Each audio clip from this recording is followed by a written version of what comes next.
حضرت جابر رضی اللہ تعالی عنہ راوی ہیں کہ رسول اللہ صلی اللہ علیہ وسلم نے فرمایا،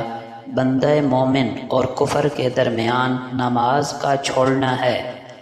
اس حدیث کا مطلب یہ ہے کہ بندہ مومن اور کفر کے درمیان نماز بمنزلہ دیوار کے ہے کہ بندہ اس کی وجہ سے کفر تک نہیں پہنچ سکتا، لیکن جب نماز چھوڑ دی گئی تو گویا درمیان کی دیوار اٹھ گئی،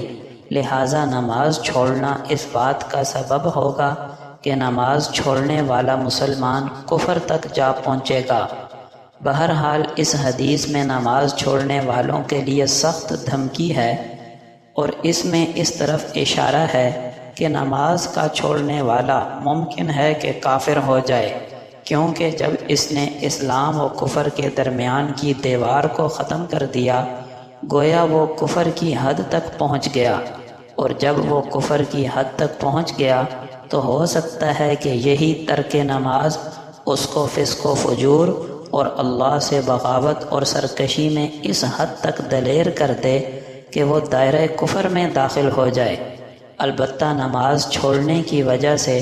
بندہ فاسق و فاجر تو بن جاتا ہے، لیکن کافر نہیں ہوتا جب تک کہ نماز کا انکار نہ کرے یا نماز کا مذاق نہ اڑانے لگے۔ نبی اکرم صلی اللہ علیہ وسلم نے فرمایا، جو شخص نماز جنازہ ادا کرے اور دفنانے کے لیے جنازے کے ساتھ قبرستان میں نہ جائے تو اسے 1 کی رات اجر ملتا ہے، اور اگر وہ دفنانے کے لیے بھی ساتھ جائے تو اسے 2 کی رات ثواب ملتا ہے۔ ان دونوں میں سے چھوٹا کی رات احد پہاڑ کے برابر ہے۔ نبی کریم صلی اللہ علیہ وسلم نے فرمایا، گانا بجانا دل میں منافقت کو پیدا کرتا ہے، جس طرح پانی کھیتی کو اگاتا ہے۔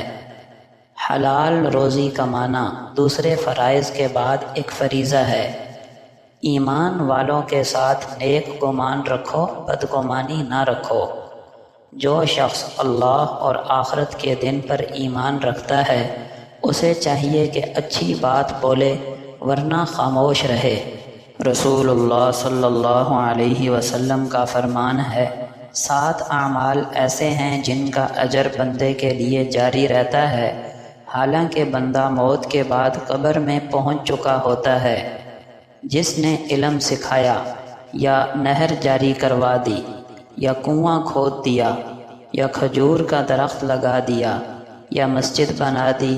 یا قرآن پڑھنے کے لیے چھوڑ گیا یعنی کسی کو دے دیا، یا ایسی اولاد چھوڑ کر گیا جو اس کی موت کے بعد اس کے لیے مغفرت کی دعائیں کرتی ہو۔